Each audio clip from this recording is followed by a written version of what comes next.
We gather in the name of the Father, and of the Son, and of the Holy Spirit. Amen. The grace of our Lord Jesus Christ, and the love of God, and the communion of the Holy Spirit be with you all. And with your spirit. My dear brothers and sisters, we are on the 26th Sunday in Ordinary Time. Today also, though it falls on a Sunday, we celebrate the feast of Saint Lorenzo Ruiz, the first Filipino saint. Let us give thanks to the Lord for the gift of this martyr to our nation. And let us ask the prayers of San Lorenzo Ruiz of de Manila for our nation, especially during these times when we are devastated by typhoons and even political problems. To prepare ourselves for this Eucharistic celebration, let us humbly ask God's pardon and mercy.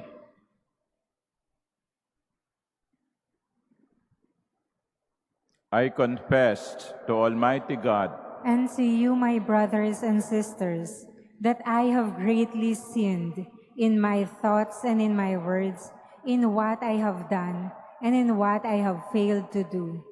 Through my fault, through my most grievous fault.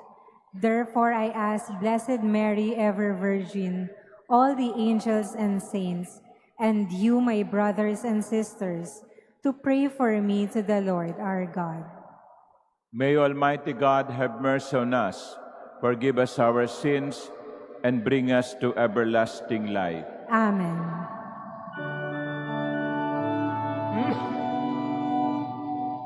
Lord, have mercy. Lord, have mercy. Christ, have mercy. Christ, have mercy. Lord, have mercy. Have mercy on us. Lord, have mercy. Have mercy on us. Gloria in excelsis Deo.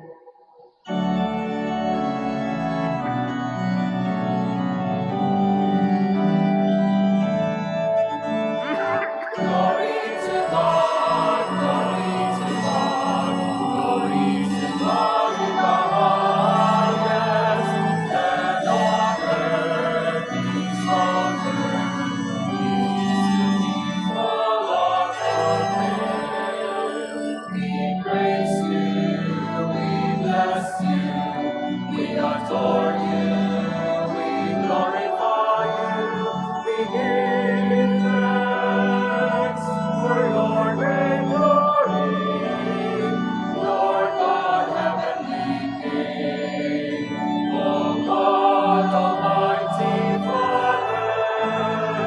Glory to God, glory to God, glory to God in the highest, and on earth peace on earth, peace to people of good will. Lord Jesus Christ, only begotten Son, Lord God, Lamb of God, Son of the Father, you take away the sins of the world. Have mercy on us. You take away the sins of the world.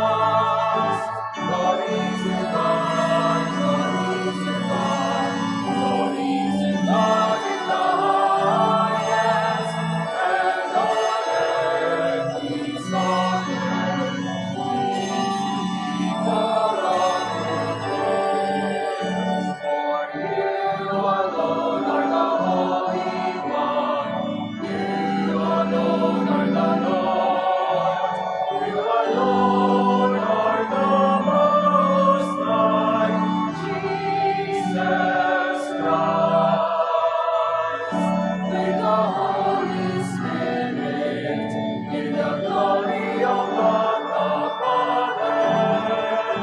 Glory to God, glory to God, glory to God in the highest, and on earth peace on earth, peace to all of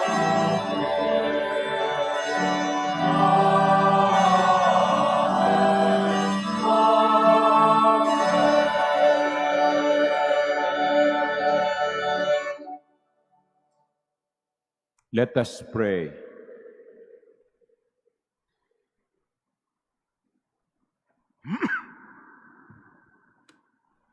O God, who manifest your almighty power above all by pardoning and showing mercy, bestow, we pray, your grace abundantly upon us, and make those hastening to attain your promises heirs to the treasures of heaven.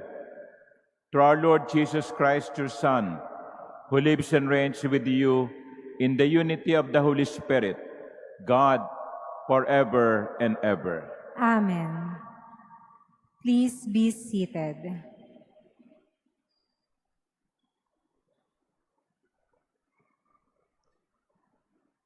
A reading from the book of the prophet Amos.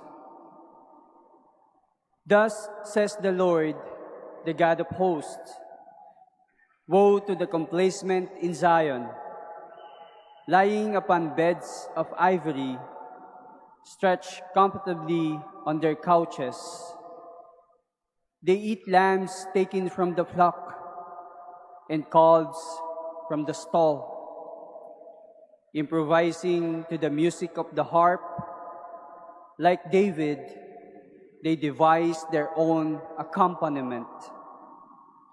They drink wine from bowls and anoint themselves with the best oils. Yet they are not made ill by the collapse of Joseph. Therefore, now they shall be the first to go into exile, and their wanton revelry shall be done away with.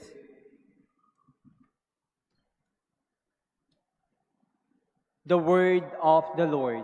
Thanks be to God.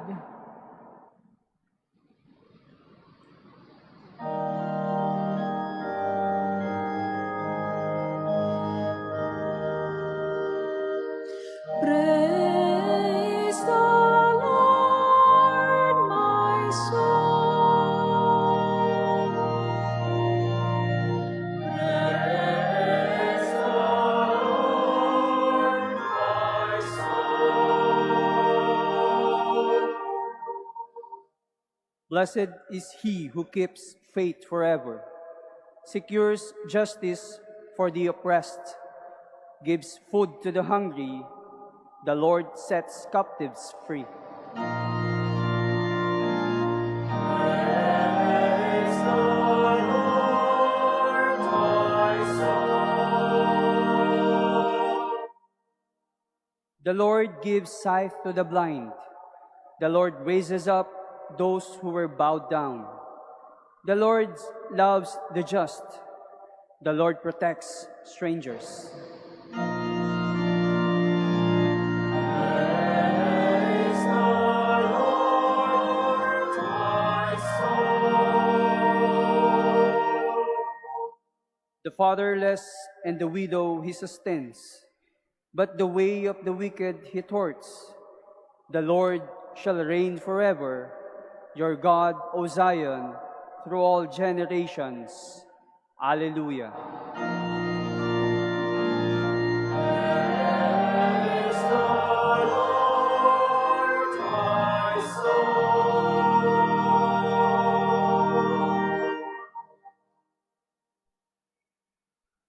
A reading from the first letter of St. Paul to Timothy. But you, man of God, pursue righteousness, devotion, faith, love, patience, and gentleness. Compete well for the faith. Lay hold of eternal life, to which you were called, when you made the noble confession in the presence of many witnesses. I charge you before God, who gives life to all things, and before Christ Jesus, who gave testimony under Pontius Pilate for the noble confession, to keep the commandment without stain or reproach until the appearance of our Lord Jesus Christ, that the blessed and only ruler will make manifest at the proper time, the King of kings and Lord of lords, who alone has immortality, who dwells in an unapproachable light, and whom no human being has seen or can see. To him be honor and eternal power. Amen. The word of the Lord. Thanks be to God. Please stand.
The Lord be with you. And with your spirit. A reading from the Holy Gospel according to Luke. Glory to you, O Lord.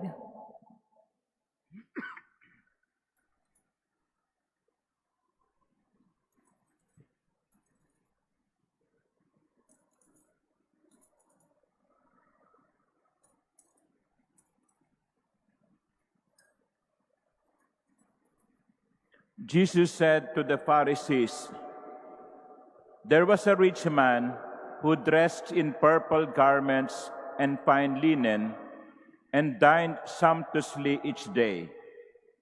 And lying at his door was a poor man named Lazarus, covered with sores, who would gladly have eaten his fill of the scraps that fell from the rich man's table. Dogs even used to come and lick his wounds. When the poor man died, he was carried away by angels to the bosom of Abraham.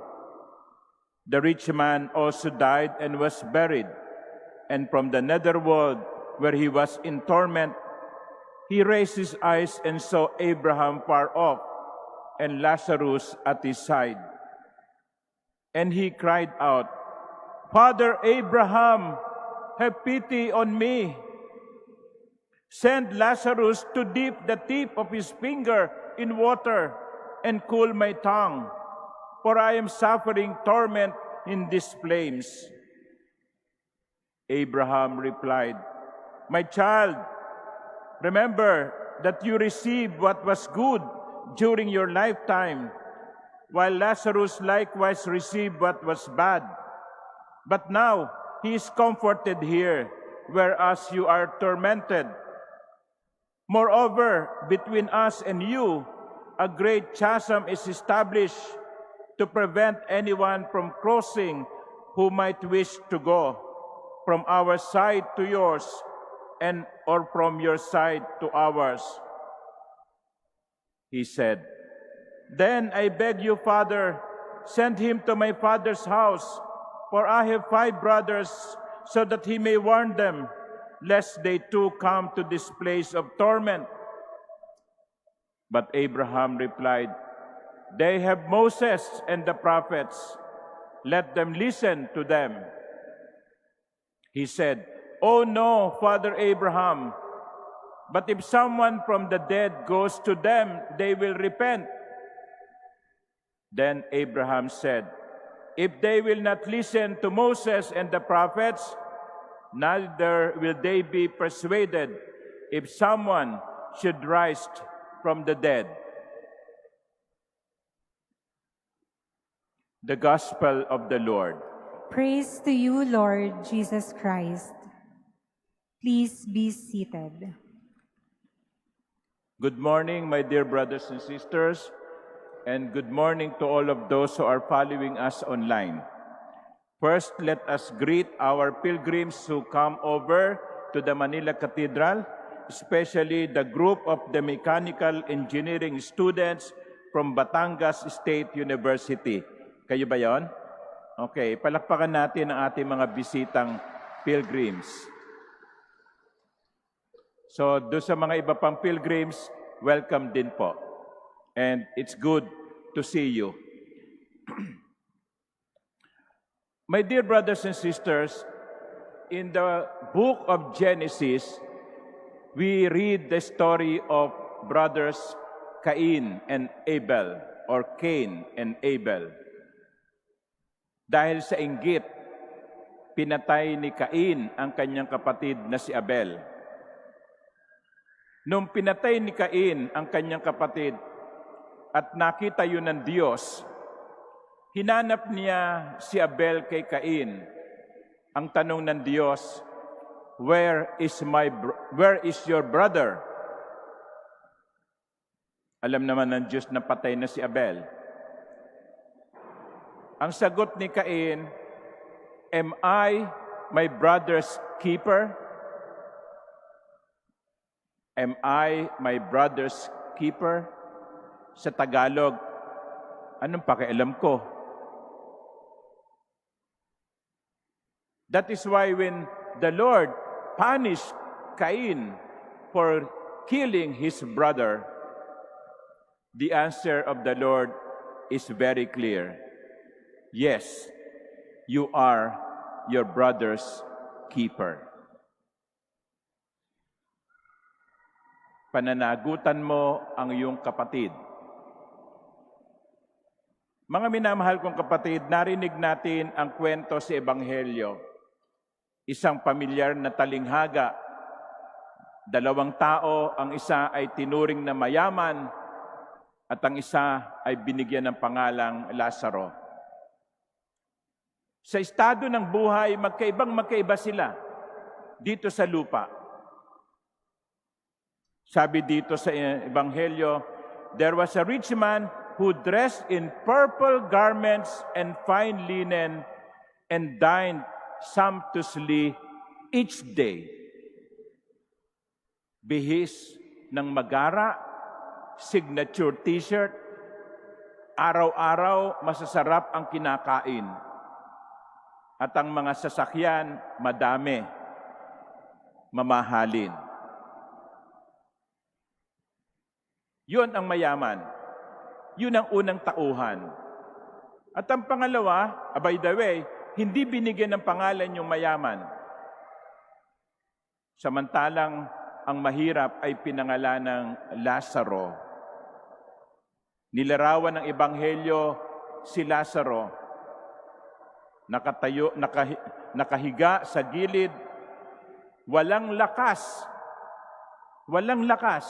nanghihina, na pat hindi niya mapaalis yung mga aso na dumidila sa kanyang mga sugat. At masaya na siya kapag may nahuhulog na pagkain mula sa lamesa ng mayaman. Ganon ang sitwasyon ng dalawa. The discrepancy is so wide na bago ang takbo ng buhay. Pareho silang namatay. Ang mayaman napunta sa Ingles netherworld o pwede nating sabihing impyerno. at si Lazaro napunta sa langit. Ika nga gulong ng palad. Bilog ang mundo. Maaaring ngayon ay nasa ibabaw ka, pero bukas ay nasa ilalim ka.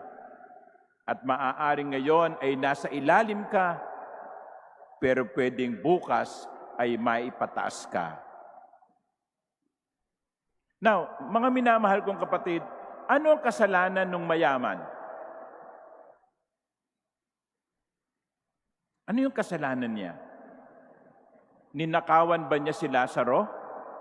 Kinuha ba nila nung mayaman kay Lazaro yung pagkain na kanyang kinakain? Hindi.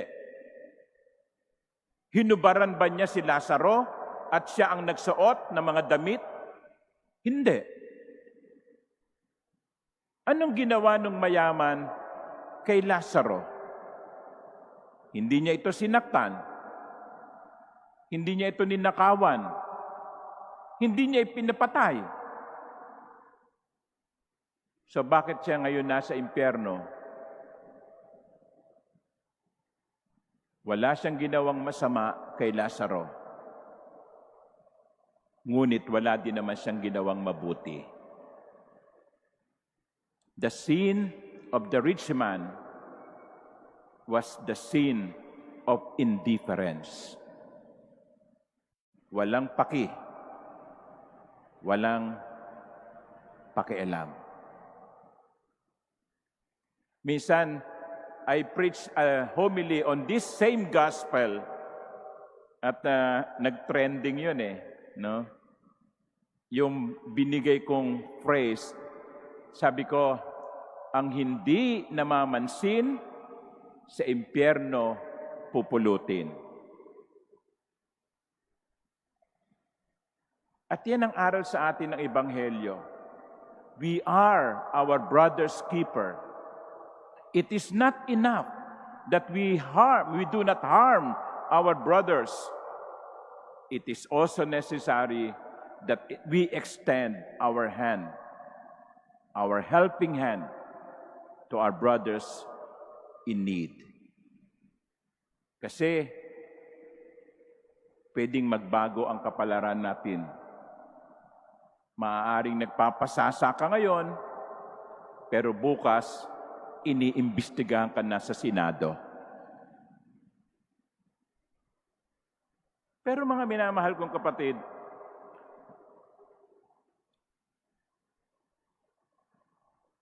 if we wrongly understood the parable, it is very dangerous.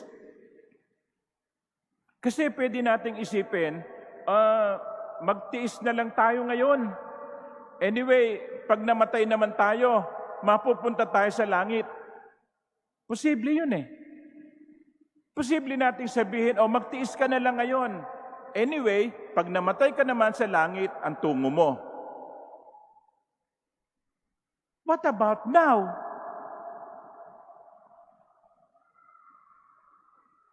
Maghihintay ba ako ng langit para makakain ng maayos?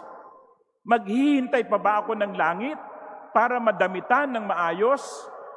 Maghihintay pa ba ako ng langit para magkaroon ng isang buhay na maayos?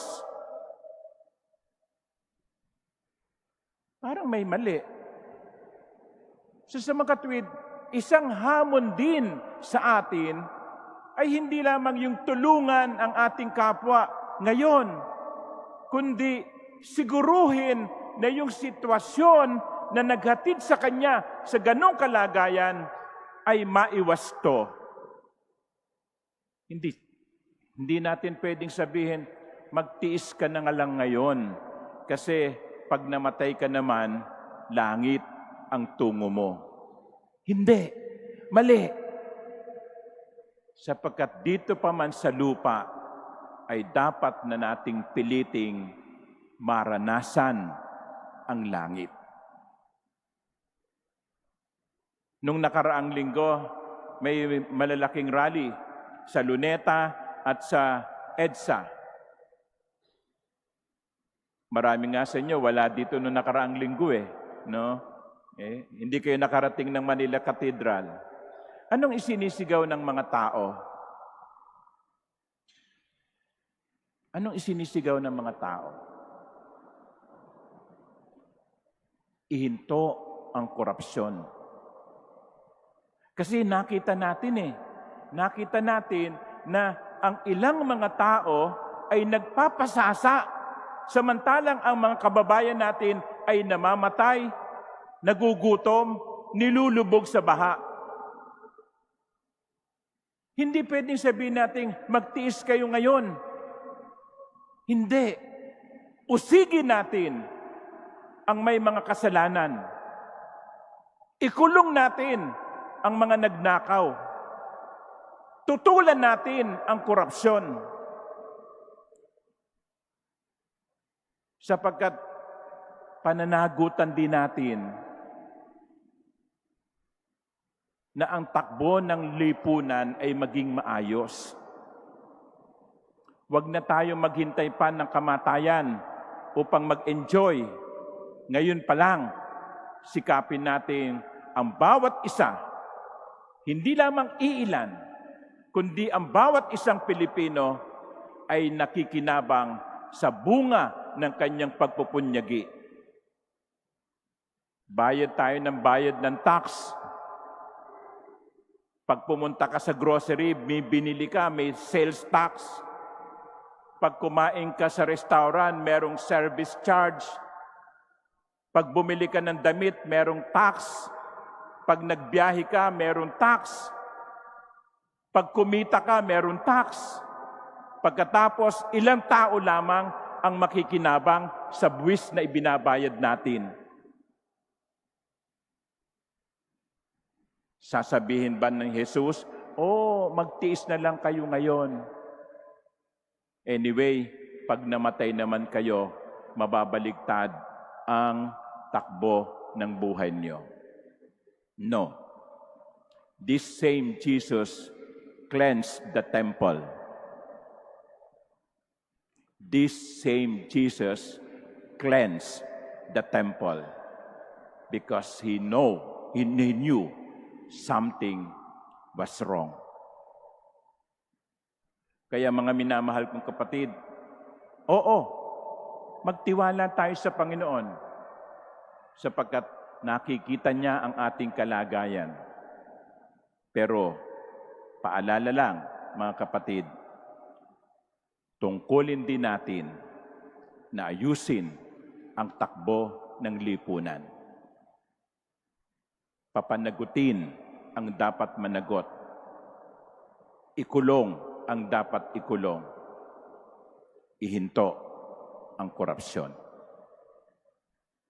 Nang sa ganon, ang bawat isang Pilipino ay nakakakain ng wasto, may tahanang maayos na hindi nilulubog, nakapag-aaral sa mga gusaling safe, nakakatanggap ng mga health services sa mga pampublikong ospital, nagbibiyahe sa maayos na daan, at pinaglilingkuran ng mga pinunong inihalal ng bayan. Not someday, but today. Not tomorrow, but now. Amen.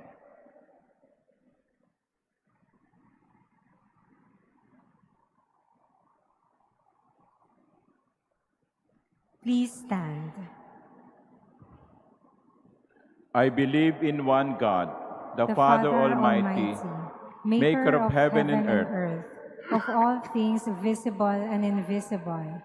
I believe in one Lord Jesus Christ, the only begotten Son of God, born of the Father before all ages, God from God, light from light, true God from true God, begotten, not made, consubstantial with the Father. Through him all things were made. For us men and for our salvation, he came down from heaven, and by the Holy Spirit was incarnate of the Virgin Mary, and became man. For our sake he was crucified under Pontius Pilate. He suffered death and was buried, and rose again on the third day in accordance with the Scriptures. He ascended into heaven and is seated at the right hand of the Father. He will come again in glory to judge the living and the dead, and his kingdom will have no end. I believe in the Holy Spirit, the Lord, the giver of life, who proceeds from the Father and the Son, who with the Father and the Son is adored and glorified, who has spoken through the prophets. I believe in one holy, Catholic, and Apostolic Church. I confess one baptism for the forgiveness of sins, and I look forward to the resurrection of the dead and the life of the world to come. Amen. The rich man's sin was that he neither knew nor cared about the poor man at his gate. May our intercessions in this holy liturgy express our concern for others. To every petition, our response would be, Lord, hear our prayer. Lord, hear our prayer. That God will guide the Church into new apostolates for the poor and abandoned. Let us pray to the Lord. Lord, hear our prayer. That those who direct the world's finances will commit themselves to development and justice. Let us pray to the Lord. Lord, hear our prayer. That Christians working in the mass media will speak up for the truth. Let us pray to the Lord. Lord, hear our prayer. That we may not overlook people who need food and work in our community. Let us pray to the Lord. Lord, hear our prayer. That our dead may rejoice with Abraham forever. Let us pray to the Lord. Lord, hear our prayer.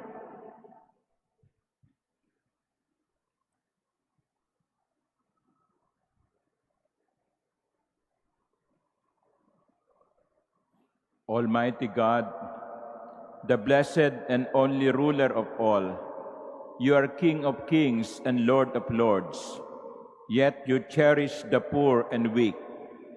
Grant the prayers we make through Christ our Lord. Amen. Please be seated.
my dear sisters and brothers, that my sacrifice and yours may be acceptable to God, the Almighty Father. May the Lord accept the sacrifice at your hands for the praise and glory of his name, for our good and the good of all his holy church. Grant us, O merciful God, that this our offering may find acceptance with you, and that through it the wellspring of all blessing may be laid open before us, through Christ our Lord. Amen. The Lord be with you. And with your spirit, Lift up your hearts. we lift them up to the Lord. Let us give thanks to the Lord our God. It is right and just. It is truly right and just, our duty and our salvation, always and everywhere to give you thanks, Lord, Holy Father, Almighty and eternal God. For we know it belongs to your boundless glory that you came to the aid of mortal beings with your divinity, and even fashioned for us a remedy out of mortality itself, that the cause of our downfall might become the means of our salvation through Christ our Lord. Through him, the host of angels adores your majesty and rejoices in your presence forever. May our voices, we pray, join with theirs in one chorus of exultant praise as we acclaim.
Please kneel.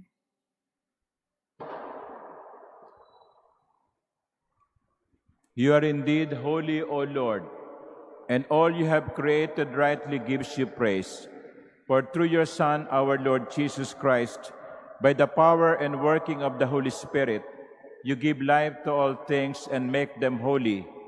And you never cease to gather a people to yourself, so that from the rising of the sun to its setting, a pure sacrifice may be offered to your name. Therefore, O Lord, we humbly implore you, by the same Spirit, make holy these gifts we have brought to you for consecration, that they may become the body and blood of your Son, our Lord Jesus Christ, at whose command we celebrate these mysteries.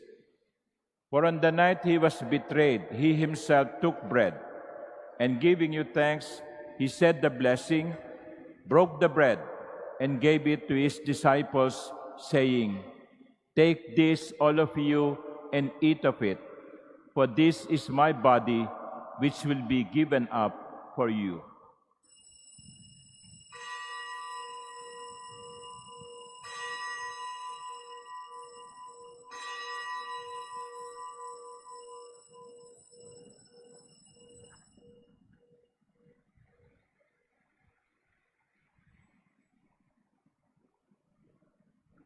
In a similar way, when supper was ended, he took the chalice, and giving you thanks, he said the blessing, and gave the chalice to his disciples, saying, "Take this, all of you, and drink from it.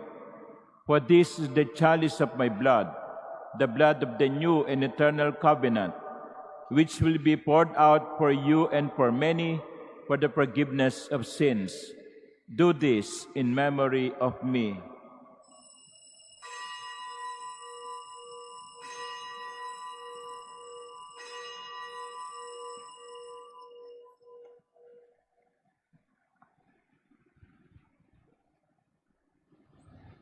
Please stand. The mystery of faith.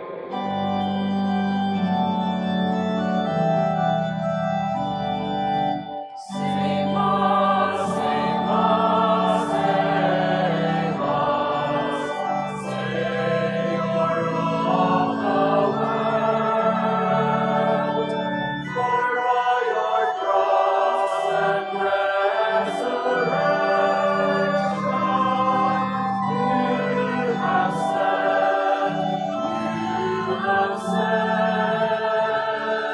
us free.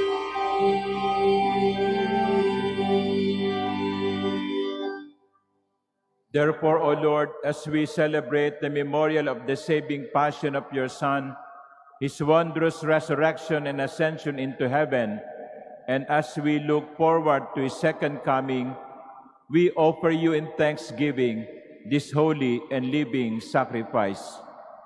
Look, we pray, upon the oblation of your church, and recognizing the sacrificial victim by whose death you willed us to reconcile us to yourself, grant that we, who are nourished by the body and blood of your Son and filled with his Holy Spirit, may become one body, one spirit in Christ. May he make of us an eternal offering to you, so that we may obtain an inheritance with your elect, especially with the most blessed Virgin Mary, Mother of God, with blessed Joseph, her spouse, with your blessed apostles and glorious martyrs, with Saint Lorenzo Ruiz and his companions, and with all the saints, on his constant intercession in your presence, we rely for unfailing help. May this sacrifice of our reconciliation, we pray, O Lord, advance the peace and salvation of all the world.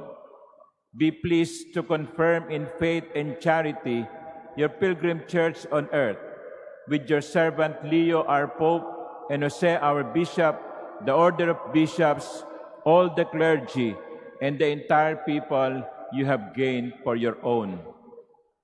Listen graciously to the prayers of this family whom you have summoned before you.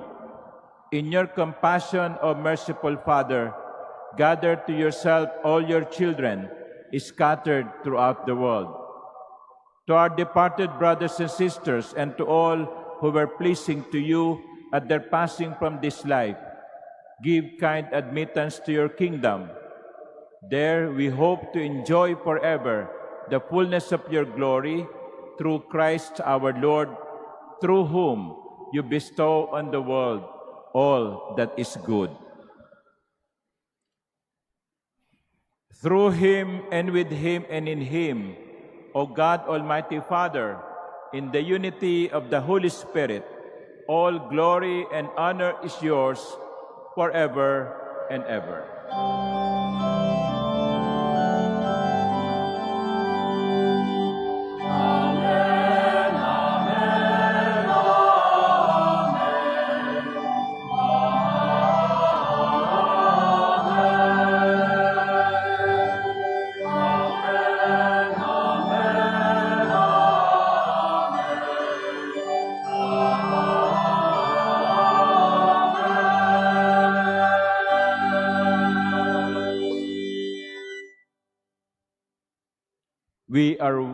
We have one Father in heaven, and we are brothers and sisters. Together we pray.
Deliver us, Lord, we pray, from every evil.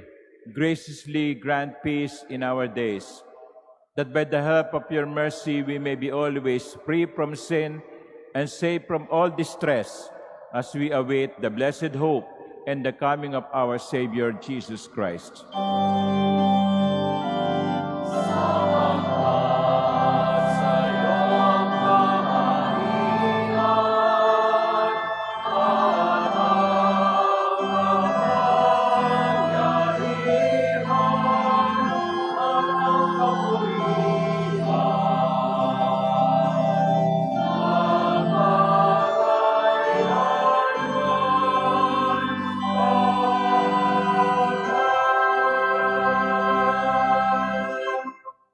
Lord Jesus Christ, who said to your apostles, "Peace I leave you, my peace I give you," look not on our sins, but look on the faith of your church, and graciously grant her peace and unity in accordance with your will, who live and reign forever and ever. Amen.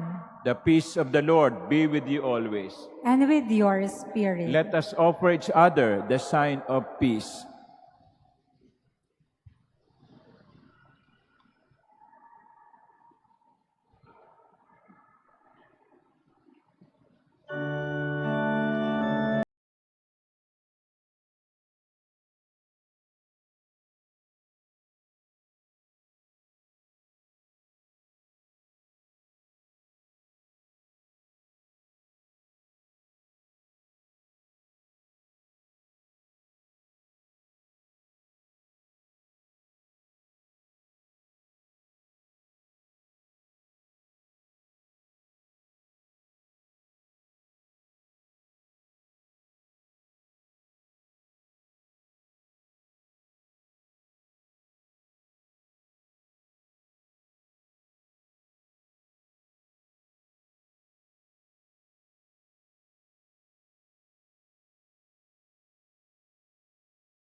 Please kneel.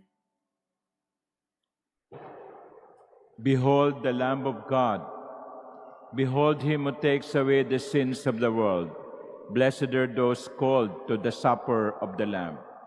Lord, I am not worthy that you should enter under my roof, but only say the word, and my soul shall be healed.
Please stand.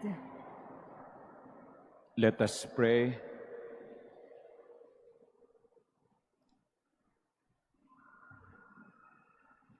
May this heavenly mystery, O Lord, restore us in mind and body, that we may be co-heirs in glory with Christ, to whose suffering we are united whenever we proclaim his death, who lives and reigns forever and ever. Amen. In 2 days' time, we are going to end the month of September, and we begin the month of October, the Rosary Month. And during this month of October, we encourage you to pray the Rosary, not only here at the Manila Cathedral, but also in your homes or even in your workplaces. There are several images that will be visiting our cathedral during the month of the Holy Rosary. They are being projected in on your monitors. So let us offer this month of October to the Blessed Virgin Mary as we pray the Rosary. Also, I would like to thank you for coming over to the Manila Cathedral, and to those liturgical ministers who served during this Mass, my deep appreciation and act of gratitude. So palakpakan po natin ang ating mga servants.